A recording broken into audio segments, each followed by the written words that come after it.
Remue ménage. Remue ménage.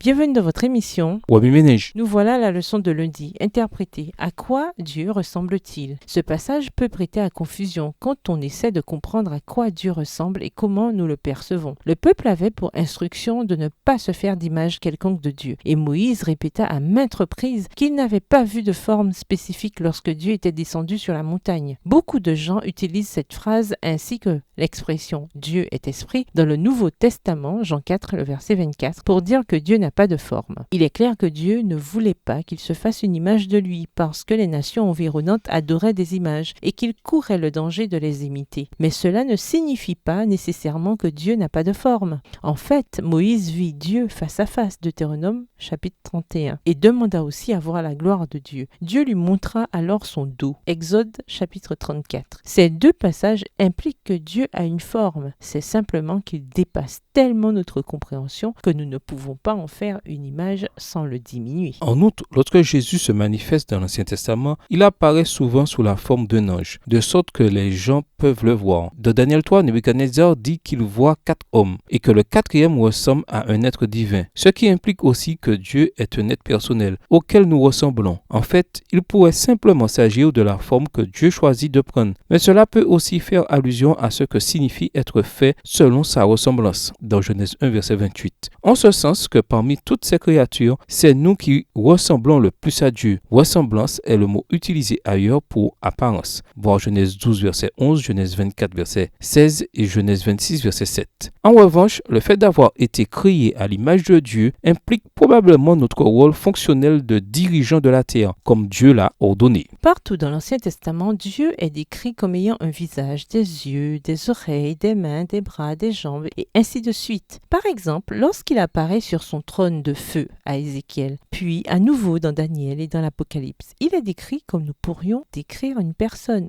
Plus précisément, nous sommes décrits comme ayant une apparence semblable à la sienne. Bien qu'il puisse s'agir simplement de langage anthropomorphique et qu'ils doivent en être ainsi à un certain niveau parce que nous ne sommes pas Dieu, la prépondérance de la preuve implique qu'ici, il y a quelque chose de plus devant être compris. En effet, les choses que le peuple ne devait pas adorer sont énumérées. Les êtres humains, les animaux, le soleil, la lune, les étoiles. Dieu surpasse de loin notre compréhension et notre entendement. Et cependant, il est aussi proche de nous, vit dans notre cœur et finalement s'est humilié en revêtant la nature humaine. Remue ménage, après avoir regardé votre texte écrit et annoté, quels éclairages particuliers vos notes semblent-elles indiquer dans l'ensemble? Quelles questions émergent après l'étude de Deutéronome 4 et versets 7 à 10? Quelle partie de ce passage trouvez-vous difficile? Quels autres principes et conclusions découvrez-vous? En quoi le fait de voir Dieu comme un être personnel a-t-il un impact sur votre relation avec lui? Au revoir. Et à demain si Dieu veut. Remue ménage. Remue ménage.